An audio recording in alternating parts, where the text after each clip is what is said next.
Muy buenos días, amada iglesia. Qué gozo es entrar por la presencia de nuestro Dios con alabanzas, con acciones de gracias, contemplando nuevamente la obra de Cristo. Gracias al equipo de adoración por llevarnos a poner nuestros ojos en Jesús y, como bien decía esta canción, que puestos los ojos en Él, nosotros corramos con paciencia la carrera que tenemos por delante. Y parte de esa carrera es precisamente nosotros construir relaciones de gracia. Nosotros vamos a continuar con la serie de relaciones de gracias, aun cuando estamos celebrando hoy la Cena del Señor, pero recordando que Dios nos salvó precisamente para que nuestra relación con Él sea restaurada por su gracia y para que luego podamos restaurar nuestras relaciones con los demás por esa misma gracia que Cristo derramó en nosotros en la cruz. Le damos bienvenida a aquellos que nos visitan. Qué gozo verles y conocerles. Esperamos que Ciudad de Gracia sea de bendición para sus vidas. Y si esta iglesia puede ser en la voluntad de Dios el lugar donde Dios los está llamando a ustedes a crecer, que el Señor les muestre y les guíe en su voluntad, pero estamos abiertos para ser ese cuerpo de Cristo, esa familia de Dios para ustedes. Quiero invitarles a un texto que está en Primera a los Tesalonicenses, capítulo 3, versículo del 9 al 11. Vamos a continuar esta serie de relaciones de gracia y el día de hoy estaremos viendo un tema que surge de estos versículos que se llama completa la fe de tus hermanos. Pero les invito a que mientras pensamos en esta frase de este texto y mientras leemos este pasaje, que el Espíritu Santo pueda obrar en nuestros corazones y en nuestras vidas. Dice así el texto de 1 Tesalonicenses 3, del 9 al 11, pues, ¿qué acción de gracias podemos dar a Dios por ustedes? Por todo el gozo con que nos regocijamos delante de nuestro Dios a causa de ustedes, según oramos intensamente de noche y de día, que podamos ver el rostro de ustedes y que completemos lo que falta a su fe. Ahora pues, que el mismo Dios y Padre nuestro y Jesús nuestro Señor dirijan nuestro camino a ustedes. Padre, venimos cargados porque como pastores llevamos sobre nosotros el anhelo de ver tu iglesia madurar. Y nosotros mismos estamos necesitados de madurez. No pretendemos haberlo alcanzado ya. Trabaja en mi propio corazón, Señor, mientras yo proclamo tu verdad. Completa a través del cuerpo de Cristo lo que falta en mi propia fe. Pero yo te pido, Señor, que mientras Ciudad de Gracia escucha tu palabra, que tu Espíritu los convenza de que ellos son una pieza clave. Ellos son una pieza clave en lo que falta de la fe de sus hermanos. Y yo te pido que tu Espíritu nos revista de iluminación. Que Él ahora encienda las luces espirituales en la oscuridad de nuestros corazones. De tal manera que podamos ver a Cristo. Y podamos correr a Cristo y podamos desear a Cristo como la meta principal y más grande de nuestros corazones y nuestras vidas. Y Señor, que tú nos transformes y que al final nos ayudes con tu gracia y con el poder de tu Espíritu a poder construir relaciones de gracia que traigan gloria a tu nombre y que nos muestren un destello de lo que será el futuro reino de Dios. Yo te lo ruego en el precioso nombre de Jesús. Amén y amén. Hace unos años atrás, un exitoso ejecutivo estaba manejando por una de las zonas residenciales de la ciudad en su nuevo carro del año, un Jaguar negro, lindísimo. De repente, una piedra le fue lanzada a su carro desde la acera, golpeando el lado izquierdo de su auto. Los frenos se estrellaron, la transmisión del carro cambió en reversa y las gomas locamente chillaron, empujando el jaguar de vuelta hacia el lugar donde le lanzaron la piedra al vehículo. El conductor brincó del auto, vio que fue un niño que lanzó la piedra y lo agarró violentamente, empujándolo contra el carro parqueado ahí. Le gritó: ¿por qué hiciste esto, niño desgraciado? Este es mi nuevo jaguar que acabo de comprar. Esa piedra que me lanzaste te va a costar mucho, pero mucho dinero. Por favor, Señor, por favor, lo siento, le decía el niño asustado, y en lágrimas le dijo: es que no sabía qué hacer. Le tiré la piedra porque nadie se detenía a ayudarme. Los lagrimones caían por las mejillas del niño mientras él le apuntaba hacia algo detrás de otro vehículo que estaba ahí estacionado. Es mi hermano, Señor, es mi hermano, le decía el niño. Mi hermano es inválido.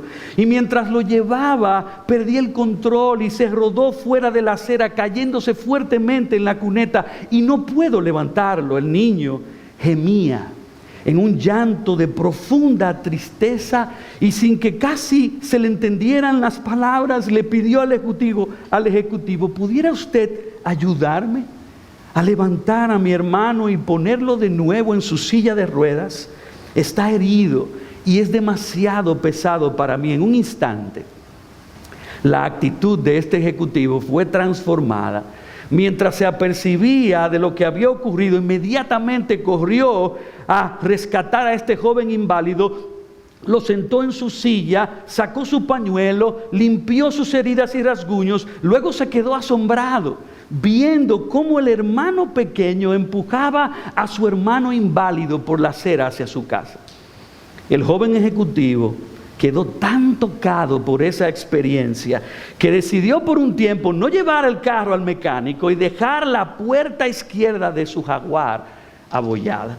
Y lo hizo así para recordarse de no ir tan rápido en la vida como para que otra persona tenga que tirarle una piedra para captar su atención. Y hermanos y amigos de Iglesia Ciudad de Gracia, esto ilustra muy bien lo que nos pasa a nosotros en la vida. Estamos tan enfocados, estamos tan preocupados en nuestras propias vidas personales, yendo a millón en nuestros carros, que no sacamos tiempo ni para evaluarnos a nosotros mismos, y mucho menos para nosotros ver a nuestro prójimo que nos está gritando, levantando las manos, rogando desesperadamente que lo ayudemos. Me encanta cómo lo pone Paul Tripp en su libro Instrumentos en las manos del Redentor. Él dijo: la mayor parte del tiempo no nos damos cuenta de ello.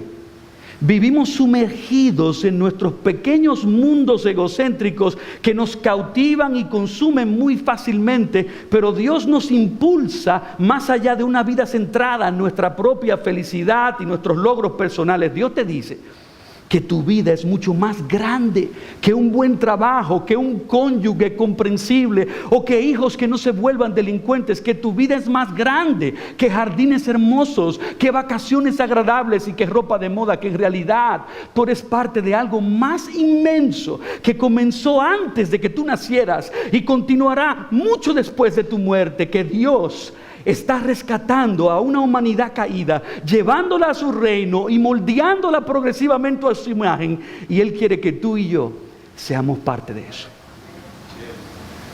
Por lo tanto, no corramos tan rápido. No corramos tan rápido en nuestra vida personal que nos lleve al mismo egoísmo pecaminoso que nos llevó a hundirnos en el pecado, persiguiendo nuestros propios deseos idólatras. Sigamos las pisadas de Cristo, las cuales siguió Pablo, y vivamos buscando la salvación y la santificación de los demás. Que no sea una piedra que Dios y otras personas tengan que lanzarnos para que nos demos cuenta que otros nos necesitan. Todos, cada uno de nosotros necesita de una mano amiga. La vida cristiana no fue diseñada para recibir crecimiento solos.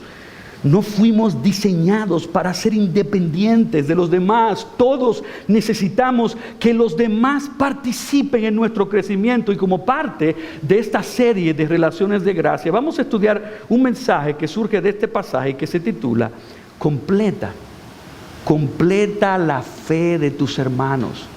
Pablo tenía esa pasión por los tesalonicenses y es la misma pasión que tú y yo debemos tener los unos por los otros. Y de este pasaje surge una verdad central que queremos aprender y aplicar a nuestras vidas de esta manera. Ya que Dios te unió al cuerpo de Cristo para que participes en el crecimiento de los demás miembros, tú debes apasionarte por completar lo que falta a la fe de tus hermanos. Hermanos, esto es un rol crucial, vital, indispensable. Dios quiere usarte a ti en la vida de tu hermano y Dios quiere usar a tus hermanos en tu vida. Y lo que vamos a aprender en este texto, Pablo en este momento nos lo va a modelar. Pero entendamos por un momento el contexto de lo que estaba ocurriendo aquí en 1 Tesalonicenses capítulo 3. Así como Cristo derramó su vida en otros, esa era la misma pasión de Pablo. Él estaba enfocado en cómo multiplicar su vida en otros. Y por eso, aun cuando se vio él forzado a salir de Tesalónica debido a una intensa persecución, su corazón estaba pensando en los tesalonicenses. Su corazón estaba apasionado por cómo regresar a los tesalonicenses para de nuevo volver a invertirse y gastarse en ellos. Y hermanos, ese es el corazón de un siervo. Es el corazón de una sierva de Dios. Se enfoca en los demás, se enfoca en su bienestar, en su crecimiento, en su avance, en su progreso, en cómo yo puedo ayudar a mi hermano a dar su siguiente paso espiritual en su caminar con Cristo. Y en nuestro texto, Pablo estaba orando de noche y de día con gran insistencia para él poder ver de nuevo a los tesalonicenses. Él le pedía que Dios dirigiera su camino de nuevo hacia ellos, porque él anhelaba completar lo que le faltaba a la fe de ellos. Y esa es la frase clave de este sermón: completar lo que falta de su fe. Es una frase riquísima. Hay veces que los idiomas, cuando son traducidos, no pueden captar todo el significado de una palabra hacia el otro idioma. Y esta frase en el original contiene implicaciones poderosísimas acerca de las maneras como tú y yo debemos buscar el crecimiento de nuestros hermanos. Completar lo que falta de la fe significa preparar a mi hermano, madurarlo, hacerlo apto para toda buena obra. Y en esta frase, inspirada por el Espíritu, es tan rica que en sí misma incluye 3 ideas que están interconectadas como un efecto dominó. Y nos revela que existen 3 maneras como tú y yo podemos apasionadamente completar lo que falta de la fe de nuestros hermanos. Así que consideremos la primera manera, y es corrigiendo humildemente a nuestros hermanos. Corrige humildemente a nuestros hermanos o a tus hermanos. Dice el versículo 10: según oramos intensamente de noche y de día, que podamos ver el rostro de ustedes, y nótelo ahí, y que completemos lo que falta a su fe. Y una de las ideas que brota de esta palabra, completar lo que falta, es corregir lo deficiente. Y de por sí, esto es un llamado a corregir las faltas de nuestros hermanos y hermanas, y definitivamente esta es una tarea difícil. Es difícil de llevar a cabo como creyentes, porque en nuestro egoísmo y en nuestras vidas centradas en nosotros mismos, nosotros no queremos ensuciarnos las manos involucrándonos en los problemas personales de los demás. Ya tenemos tantos problemas nosotros mismos que no podemos, en nuestras conciencias y en nuestros corazones, que a veces no quisiéramos llevar las cargas de otros. Pero recuerda que este tipo de pensamiento es conforme al viejo hombre.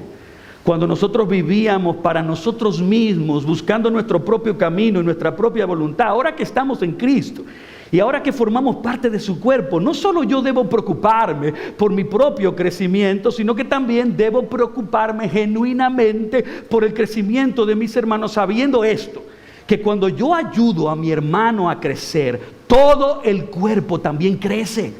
Y yo también crezco en mi vida personal como resultado. Por tanto, cuando Dios permita, porque Dios va a permitir y orquestar providencialmente y soberanamente que tú presencies a un hermano o a una hermana cometer una falta, o cuando otro hermano peca contra ti, Dios quiere que tú seas un instrumento de su gracia para corregir lo que está deficiente en su vida. ¿Y por qué? Porque cuando yo corrijo a mi hermano, amo a mi hermano, ayudo a mi hermano, busco la santificación de mi hermano. Pero si yo veo la falta en la vida de mi hermano y soy indiferente, estoy decidiendo ahí mismo no participar en su crecimiento y hasta incluso estoy contribuyendo en su endurecimiento y estancamiento. De modo que para completar lo que falta de su fe, yo debo corregirlo en humildad, sabiendo que yo también lucho con otros pecados y hasta posiblemente con las mismas faltas, pero eso no debe paralizarme, no debe atemorizarme, no debe impedirme que yo ame a mi hermano lo suficiente como para no involucrarme en su vida.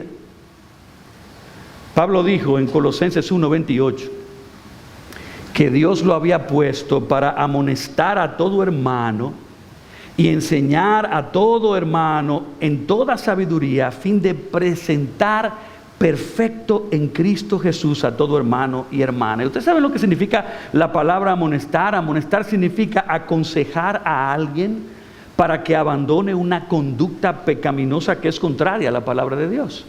Y Pablo revela parte de esa motivación. ¿Qué lo motivaba a él a amonestar? ¿Qué lo motivaba a él a corregir?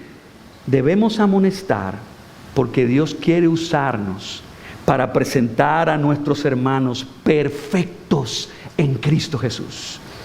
Pero la verdad, otra vez, es que amonestar y corregir cuesta. ¿Ustedes sabían cuál es el camino fácil?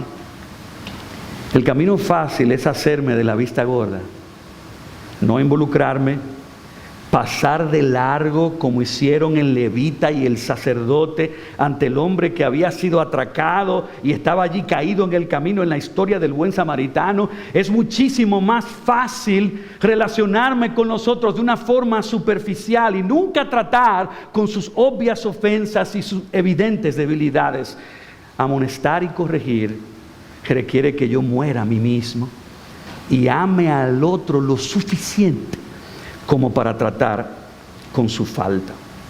Ustedes sabían que el mismo Pablo nos revela un episodio donde él presenció al apóstol Pedro cometiendo una falta, y una falta que en ese contexto estaba siendo considerada como una falta grave en contra del evangelio, mientras el evangelio se extendía hacia los gentiles y los creyentes gentiles entraban en el cuerpo de Cristo. Y Pedro estaba apoyando una práctica pecaminosa de apartarse de los creyentes gentiles, porque Pedro tenía miedo de los judaizantes que estaban enseñando y afirmando erróneamente que para poder ser salvos una persona tenía que hacer la obra externa de circuncidarse. Pero en Gálatas 2:11 Pablo mismo dijo que cuando Pedro vino a Antioquía les resistió cara a cara porque era de condenar. El lenguaje parece fuerte, pero en el contexto del evangelio, Pablo no se acercó a Pedro por ser conflictivo. Pablo se acercó a Pedro porque él amaba a Pedro, porque él amaba su ministerio, por amor al evangelio de la gracia y por la gloria de Dios, por amor a los nuevos hermanos gentiles y por amor al bienestar de todo el cuerpo que es la iglesia. Pablo corrigió humildemente a Pedro porque Pedro estaba haciendo algo que era de tropiezo al evangelio de la gracia.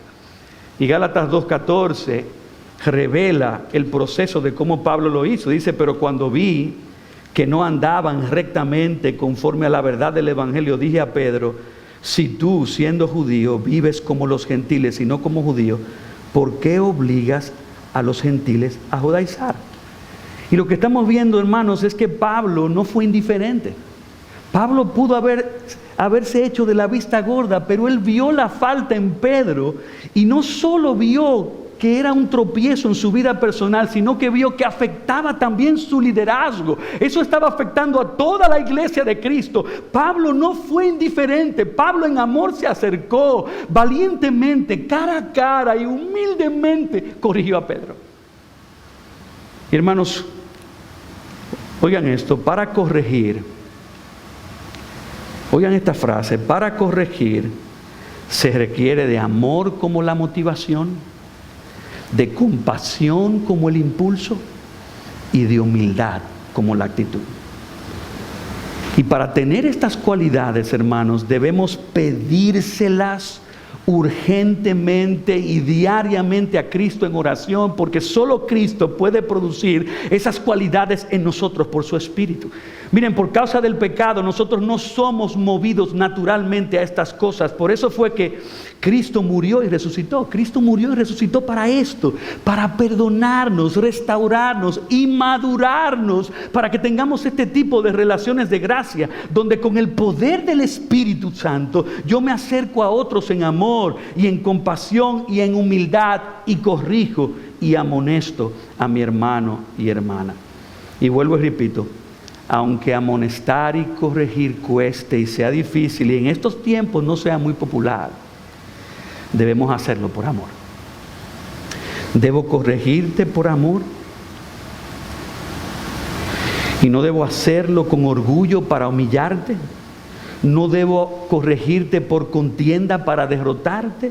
Debo corregirte por amor para ayudarte y bendecirte, porque todos tenemos puntos ciegos donde muchas veces no estamos viendo nuestro propio pecado. Pero cuando corrijamos, no olvidemos los principios de Mateo 18, de primero hablar a solas con nuestro hermano, en privado, sin divulgar la falta o pecado, y con un espíritu de mansedumbre, como se predicó de Gálatas 6:1. Debemos buscar con todo nuestro corazón lograr el crecimiento, ganar a nuestro hermano, lograr su santificación. Ahora, escucha bien esto. Si Dios envía a un hermano a tu vida para corregirte, sé humilde. Escucha lo que Dios pudiera estar revelándote sobre tu propia necesidad de cambio. Todos tenemos que seguir creciendo, todos tenemos que seguir cambiando, y por nuestro entendimiento de la doctrina de la santificación, todos estamos lejos de ser como Cristo. Así que si Dios envía a un Natán a tu vida, como cuando Natán fue y corrigió al rey David por su pecado con Betsabé, ora al Señor por humildad. No te resistas. No te cierres, no te endurezcas, no te justifiques, no encubras tus faltas. Yo recuerdo un episodio en la antigua iglesia que pastoreé por 18 años en San Cristóbal, cuando una hermana en Cristo me amonestó. Nunca lo olvido. Porque delante de ella yo le hablé con cierta aspereza a mi esposa. Fue un momento agridulce para mí. Porque por un lado, es muy vergonzoso uno pecar delante de otros, que otros contemplen tus debilidades y que por encima de eso te tengan que amonestar, y mucho más si tú eres pastor, porque tú sientes que tú debes ser un ejemplo siempre y no un tropiezo para nadie. Pero por otro lado, yo me llené de gozo porque una hermana me amó, porque una hermana se recordó de nuestra enseñanza de que aún los pastores somos pecadores en proceso de santificación, y que las ovejas tienen que amar a sus pastores lo suficiente para humildemente amonestarlos y corregirlos cuando fuere necesario. Ciudad de Gracia, se requiere de gracia para corregir y de gracia para recibir la corrección. Y ustedes saben por qué nosotros le tenemos miedo a corregirnos los unos a los otros, porque tenemos miedo precisamente que las relaciones se dañen. Pero dice la Biblia en 1 de Juan 4:18 que en el amor, cuando nosotros lo hacemos con amor, en el amor no hay sino que el perfecto amor echa fuera el temor. Si corregimos con humildad, valientemente, sin temor, motivados y gobernados por amor, Dios promete, Dios es que dice que en vez de las relaciones dañarse, las relaciones se fortalecerán, porque el amor genuino es el vínculo perfecto. Por tanto, abracemos este proverbio en nuestra teología y en nuestra práctica. El que escucha el consejo y recibe la corrección será sabio en su vejez. Y ser sabio es ser como Cristo. Y para ser como Cristo necesitamos consejo y corrección. Pero esa es la primera manera como tú puedes completar lo que falta a la fe de tus hermanos, y es corrigiendo humildemente a tus hermanos. La segunda manera como tú puedes completar la fe de ellos es restaurando pacientemente a tus hermanos. Restaura pacientemente a tus hermanos. Y volvemos a apuntar ahí al versículo 10, porque nos estamos parqueando en esa frase del versículo, completar lo que falta a su fe, que no solo incluye la idea de corregir, sino también la idea de restaurar. Y es interesante que esta palabra que en este versículo 10 se traduce completa lo que hace falta, es la misma palabra que luego es traducida en Gálatas 6:1 como restaurar. Ese versículo del cual se predicó hace unas semanas, que dice: hermanos, aun si alguien es sorprendido en alguna falta, ustedes que son espirituales, restáurenlo en espíritu de mansedumbre, mirándote a ti mismo, no sea que tú también seas tentado. De modo que es cierto, el proceso de completar lo que hace falta de la fe comienza con corrección, pero continúa hacia la restauración. Ustedes saben que la idea de restauración conlleva la idea de reparar, de sanar aquello que se rompió. Viene del vocabulario griego que significa restablecer un hueso dislocado o fracturado. Y así como en el cuerpo físico se rompen los huesos, en la vida espiritual se rompen y se quebrantan las relaciones. ¿A cuántos de ustedes se le ha roto o dislocado un hueso? Existe un proceso para restaurar los huesos a través de fisioterapia, o yendo a un reumatólogo para ver si es necesaria una cirugía o una colocación de un yeso. Después de un vida de familia, algunos de nosotros salimos averiados, necesitados de fisioterapia y de yesos. Pero esta es la misma imagen que es utilizada por el autor de Hebreos, en Hebreos 12, del 12 al 13, cuando dice: por tanto, fortalezcan las manos débiles y las rodillas que flaquean, y hagan sendas derechas para sus pies, para que la pierna coja no se desconyunte, sino que se sane. Y el punto de esa imagen es que restaurar implica sanar lo que se dislocó o se rompió. Y hermanos, el pecado rompe espiritualmente nuestras relaciones. Cuando pecamos contra Dios, nuestro pecado destruyó nuestra relación con Él. Y fue Dios quien tomó la iniciativa de restaurar esa relación rota, enviando a su Hijo al mundo, a ese Cordero que fue a la cruz para que fuera inmolado por nuestros pecados, y de esa manera, por pura gracia, perdonarnos y sanar para siempre nuestra relación con Él. Pero esa restauración, ¿ustedes saben cómo comenzó? Cuando Dios envió a su Espíritu a nuestras mentes y corazones para convencernos de pecado, para corregirnos y redarguirnos en lo más íntimo, lo más privado de nuestro ser, para luego guiarnos al arrepentimiento. Porque es solo cuando nos arrepentimos y es solo cuando ponemos nuestra fe en Cristo que entonces, y solo entonces, nuestra relación con Dios es sanada. Pero es crucial que nos arrepintamos, porque sin arrepentimiento no puede ocurrir restauración con Dios ni restauración con los hombres. Y lo mismo pasa en nuestras relaciones humanas. Si no nos arrepentimos de nuestras ofensas, si no pedimos perdón sincero a quienes hemos dañado, si no nos apartamos de esas prácticas que rompen y quebrantan las relaciones y seguimos lacerando a los demás con los mismos pecados, lamentablemente nunca podremos experimentar restauración. Se requiere, para poder experimentar restauración, se requiere de una genuina humillación por nuestros pecados, acompañada de un cambio real y progresivo en nuestra conducta para con Dios y los demás. ¿Ustedes recuerdan cuando Pablo se convirtió a Cristo? Anteriormente Pablo había sido un terrible criminal, asesino, perseguidor de la iglesia, matando a muchos cristianos, torturándolos, metiéndolos a muchos en la cárcel. Y cuando Pablo vino a Cristo en arrepentimiento, él tenía un gravísimo problema con muchísima gente, y Pablo necesitaba sanar y reparar muchísimas relaciones porque él mismo las había afectado por su pasado. Y es allí donde nosotros vemos un personaje que fue su compañero de misiones, Bernabé.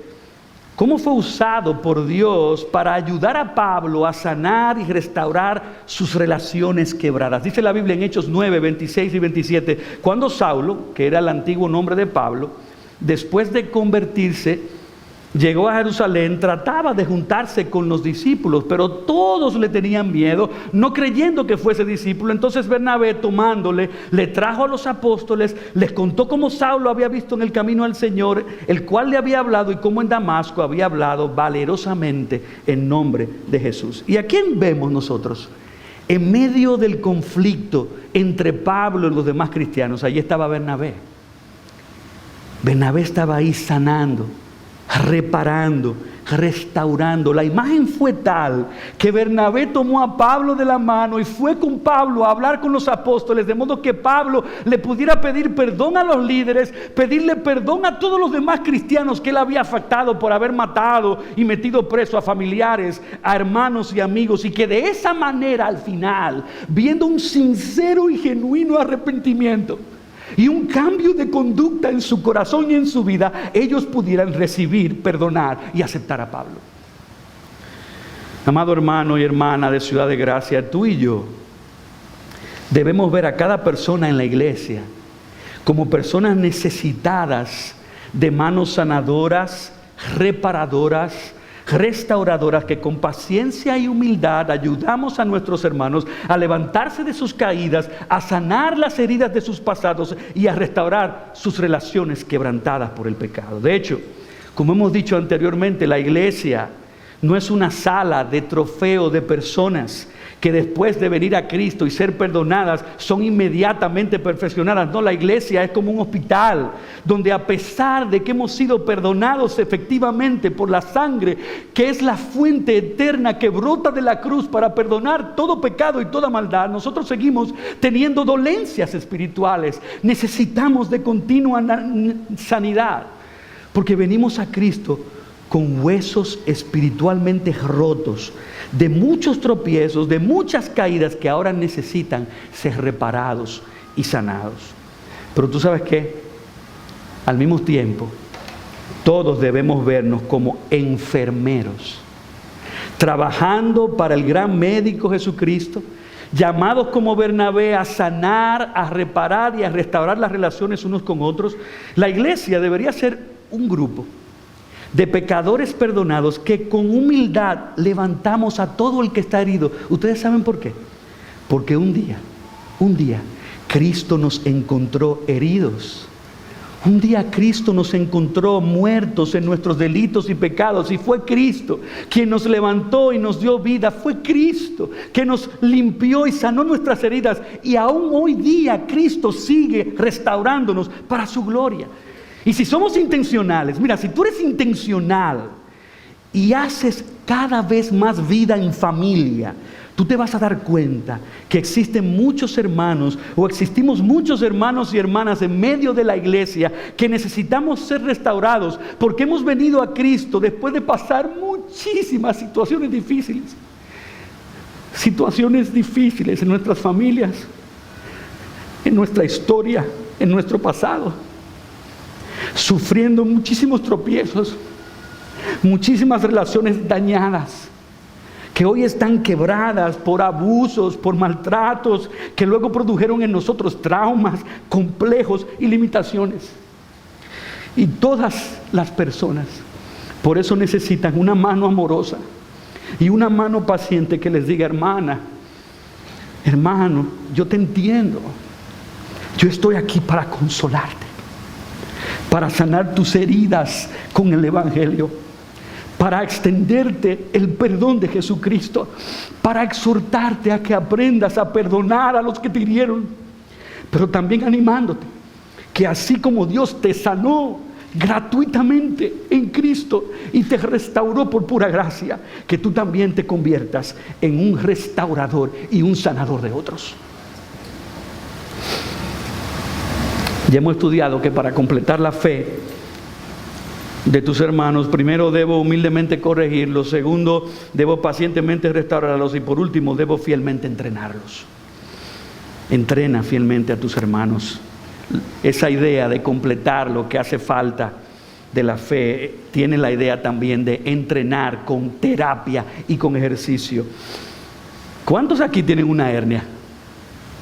Bueno, yo tengo una hernia en la L5 y yo sé el dolor que eso produce y yo he tenido que ir a terapia semana tras semana y hacer los ejercicios que me indican para yo poder mejorar.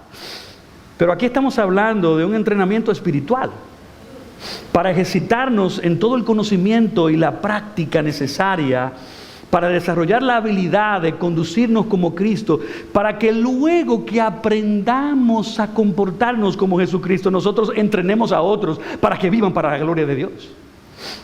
Cristo dijo en Lucas 6:40, el discípulo no es superior a su maestro, mas todo el que fuere perfeccionado será como su maestro. Y esa palabra traducida a perfeccionado significa completamente entrenado. Gran parte de la vida cristiana es precisamente esto, que a través del proceso de santificación, tú y yo seamos progresivamente corregidos de todas las maneras pecaminosas en las cuales nos habituamos a seguir nuestro corazón engañoso, que luego experimentemos el ser perdonados y restaurados por el amor de Cristo, pero eventualmente seamos entrenados en todas las áreas de la vida. Necesitamos entrenamiento en cada rol, en cada relación, en cada responsabilidad, para que aprendamos a pensar, a hablar, a reaccionar y a comportarnos como Cristo lo haría. Y mira, hermano, por eso tú necesitas abrir tu vida. Tú tienes que permitir que Dios use a otros, y en especial a tus pastores y a tus hermanos en Cristo, e incluso hasta que soberanamente Dios quiera utilizar a personas inconversas que participen activamente en el proceso de hablar verdad a tu vida, porque la verdad de Dios es verdad de Dios, no importa de la boca y el corazón que salga. De modo que te corrijan, te restauren y te entrenen. Eso fue lo que hizo Cristo con Pedro cuando Pedro negó 3 veces al Señor. Jesús en amor lo corrigió, Jesús en amor lo restauró, pero luego lo entrenó, y lo entrenó de tal manera que luego lo envió para que Pedro hiciera lo mismo con sus hermanos. Dice Lucas 22:32 que Cristo le dijo: y tú, una vez vuelto de tu tropiezo, confirma, que quiere decir fortalece, entrena a tus hermanos. Tú y yo hemos sido puestos en el cuerpo de Cristo para corregir y ser corregidos, para restaurar y ser restaurados, para entrenar y ser entrenados. Como pastores, nosotros emulamos lo que hizo Cristo con sus discípulos, pero también los pastores necesitamos ser corregidos, restaurados y entrenados. Ni siquiera los pastores salimos de este proceso,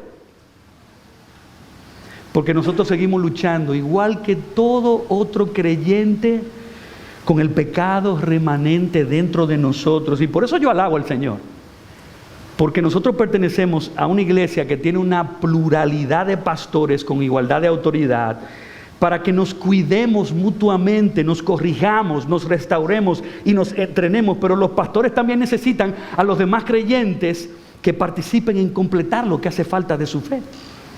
Y aunque debemos reconocer, y esto es difícil de decirlo, pero tenemos que decirlo también, aunque debemos reconocer que un pastor puede llegar a cometer un pecado que lo descalifique del pastorado, aún así, y miren, yo lo digo con un pesar terrible en mi corazón,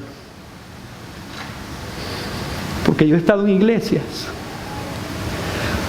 donde cuando un pastor ha caído no lo han ayudado. Aunque ya no pueda estar en el pastorado, por amor al alma de ese pastor caído y por su bienestar, debemos corregirlo, restaurarlo y entrenarlo de nuevo. Porque si no lo hacemos, no lo estaremos amando y dejaremos que el pecado destruya más su vida, su familia y la posibilidad de que él, por la gracia de Dios, pueda volver a servir a Cristo en algún ministerio, aunque no sea en el pastorado.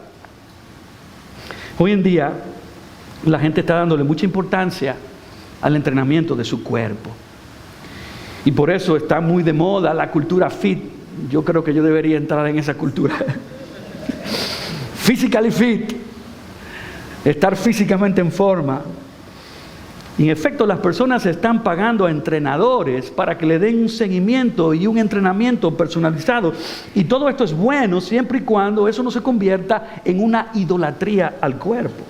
Ahora, piensa conmigo, el paralelo de esto es que nosotros reconozcamos que necesitamos entrenadores espirituales en nuestras vidas y que a la vez debemos convertirnos en entrenadores de nuestros hermanos. Quizás tú no has tenido un entrenador físico personal, porque a veces no tenemos la economía para poder tener uno, pero quizás tú has tenido un compañero de gimnasio, un compañero que ha salido a caminar contigo, a correr contigo. Y esa es la idea, que entrenemos juntos. ¿Y qué vamos a entrenar? Debemos entrenarnos mutuamente en el carácter de Jesucristo, ejercitándonos juntos en la piedad, para que en cada área de la vida seamos como el varón perfecto que es Cristo Jesús. Y aunque hacer ejercicio físico es bueno, ya que el cuerpo es templo del Espíritu Santo, la verdad que mucho más importante que el cuerpo, y primero que el cuerpo, está el alma. Por eso Pablo le decía a Timoteo en 1 Timoteo 4, 7 y 8, ejercítate para la piedad. Porque el ejercicio corporal para poco es provechoso, pero la piedad para todo aprovecha, pues tiene promesa de esta vida presente y de la venidera. Y piensen por un momento, hermanos, mientras estamos ya cerrando, nosotros vivimos de la condición de nuestro corazón. En todas nuestras relaciones, lo que afecta a nuestras relaciones, lo que está pasando en nuestro corazón, en cada responsabilidad, en cada etapa de la vida, en cada relación. Por eso nosotros necesitamos entrenamiento, porque nosotros no sabemos cómo actuar según el diseño de Dios. Por eso la consejería y el discipulado son tan necesarios para que nosotros podamos abrazar el diseño de Dios y su voluntad en nuestras vidas. Necesitamos que se nos entrene conforme al modelo del varón perfecto, y Cristo es ese modelo. El carácter de Cristo revelado en su palabra es el que debemos perseguir, conocer e imitar, y con una vida de continuo arrepentimiento, con una vida de continua renovación de la mente con la palabra y de continuo ejercicio mutuo, ayudándonos los unos a los otros, debemos ser moldeados a la imagen del hombre perfecto, del hombre ideal, del hombre más maduro y completamente preparado que jamás haya caminado esta tierra, que es Cristo el Señor. Pero ese entrenamiento tiene que enfocarse principalmente en conocer y practicar la verdad de la palabra. Y para conocer la verdad, debemos desarrollar la virtud piadosa de leer, meditar y memorizar en las Escrituras. Piensen esto. Hay un misterio en la disciplina de exponer nuestros corazones a la palabra, porque mientras más lees la Biblia de una forma evangélica, reconociendo que eres pecador, que necesitas el perdón de Cristo, que necesitas el modelo de Cristo, que necesitas el poder de Cristo, el Dios de las Escrituras, por su Espíritu vivificará tu mente, tus emociones y tu voluntad, transformándote de gloria en gloria, formando a Jesucristo en ti. Hermanos, hasta que no entremos en la gloria, seguiremos teniendo debilidades. Y esas debilidades pueden y deben ser corregidas, restauradas y entrenadas. ¿Tú sabes para qué? Para que se conviertan en fortalezas. Y si queremos crecer y ayudar a otros a crecer, no podemos saltar o esquivar este proceso. El entrenamiento consiste en que todos nos ayudemos mutuamente a ir a las Escrituras, porque la Biblia es el medio por excelencia para contemplar la gloria del carácter de Cristo. Y mientras más miremos a Cristo, mientras más conozcamos la mente de Cristo, el Espíritu Santo nos va a entrenar a pensar como Él, a hablar como Él, a comportarnos como Él. Es por eso que el ministerio principal de la iglesia es la enseñanza y la proclamación de la Biblia. Porque la Biblia revela a Cristo, y todo lo que me hace falta en mi carácter se encuentra completamente y perfectamente revelado en ella, en Cristo. se encuentran todos los tesoros de la sabiduría y del conocimiento. Y por encima, oye esto, por encima de todas tus metas terrenales, encima de todos los proyectos que tú te dispongas a realizar en tu vida, tú debes proponerte conocer e imitar a Cristo como la meta principal y permitir que el Espíritu Santo utilice a tus pastores y a tus hermanos para que te entrenen en la palabra. Y oye esto, si tú no dejas que otros te entrenen, tú estarás resistiendo al Espíritu que quiere avanzar tu crecimiento y transformación. En la experiencia pastoral que yo he tenido, yo he visto una joven que en su adolescencia comenzó una relación de noviazgo con un joven no creyente. Y el papel de los líderes fue acercarnos a ella. Y por la gracia de Dios, ella se dejó corregir. Ella fue restaurada. Y ella fue entrenada, esperó en la voluntad de Dios. Y hoy ella es la esposa de un pastor. Yo he visto a un hermano deslizarse, comenzando una relación emocional con una mujer que no era su esposa. Y por la gracia de Dios, se dejó corregir, se dejó restaurar y entrenar. Y hoy día ese hermano ha madurado tanto que es un gozo para mí verlo a él como un diácono de una iglesia. Yo he visto a un joven caer en profundos tropiezos financieros y por la gracia de Dios se dejó corregir, restaurar y entrenar. Y hoy este hermano goza de una buena reputación financiera. Trabaja en uno de los mejores bancos de este país y también es pastor de una iglesia. Yo no estoy diciendo que todas las historias van a terminar así, pero lo que sí he percibido, que los que se dejan entrenar por la gracia de Dios, se convierten rápidamente en líderes que luego entrenan a otros. Así que tenemos que estar dispuestos a venderlo todo para comprar la perla de gran precio. Y con la misma determinación de Pablo, decir como él, pero cuantas cosas eran para mi ganancia, las he estimado como pérdida por amor de Cristo, y ciertamente ahora estimo todas las cosas como pérdida por la excelencia del conocimiento de Cristo Jesús mi Señor, por amor del cual lo he perdido todo y lo tengo por basura para ganar a Cristo. Ustedes saben que la gente se da cuenta cuando una persona está ejercitándose, yendo al gimnasio. Y una evidencia de un verdadero creyente es que está avanzando en el gimnasio de Jesucristo.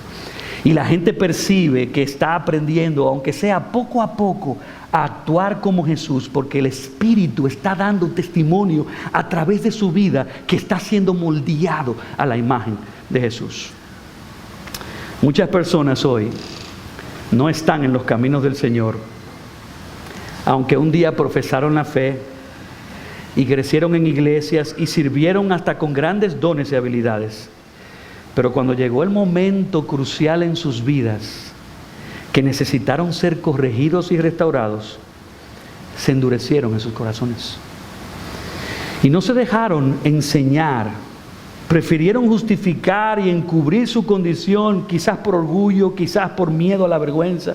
Pero hermanos, cuando venimos a Cristo nos estamos sometiendo a un proceso hermosísimo que va a durar toda la vida de santificación, donde Cristo va a sacar hacia afuera todas las áreas que necesitan transformación.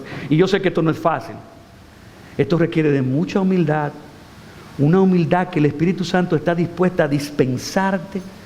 Pero eso requiere que amemos más el objetivo de ser transformados a la imagen de Cristo que nuestra propia vergüenza de que otros se den cuenta de nuestros pecados, se den cuenta de los problemas de nuestro carácter o de nuestras debilidades. Dios no puede transformar un corazón que no se deja corregir, restaurar y entrenar. Por eso en esta mañana te pedimos, deja que Dios use a tus hermanos para completar lo que falta de tu fe, pero no olvides que Dios también te ha llamado a completar lo que falta de la fe de ellos. Padre, gracias porque en Cristo nosotros hemos experimentado esa hermosísima restauración de una relación rota que teníamos contigo y ahora gozamos de plena libertad, tenemos acceso a tu trono, podemos llegar ante el Rey podemos decirte Padre, podemos gozar de los privilegios de ser hijo, porque tú sanaste, reparaste, restauraste nuestra relación y nos estás entrenando para que no seamos más esos pecadores que continuamente dañamos nuestra relación con Dios y con los demás. Padre, en esta mañana puede ser que hay personas en medio nuestro que no conocen a Cristo, y es nuestro anhelo que la relación de ellos sea restaurada contigo a través de la locura de la predicación. Pero también, Señor, pudiera ser que en medio de Ciudad de Gracia nosotros tengamos relaciones dañadas, quebrantadas, que necesitan de tu gracia. Y yo te pido, Señor, que nos ayudes a corregir, a restaurar y entrenar, y que también nos des la humildad para ser corregidos, restaurados y entrenados. Oh Señor, tú amas la iglesia más que nosotros. Sé con Ciudad de Gracia. Ayúdanos a completar la fe de nuestros hermanos y que nuestros hermanos completen nuestra fe. Que no se diga de esta iglesia que nos abandonamos en una total indiferencia, sino que diligentemente, apasionadamente, como Pablo estaba apasionado por ir a los tesalonicenses, que así también nosotros estemos apasionados por ayudar a nuestros hermanos a dar su siguiente paso espiritual. Y yo te lo ruego en el precioso nombre de Jesús. Amén y amén.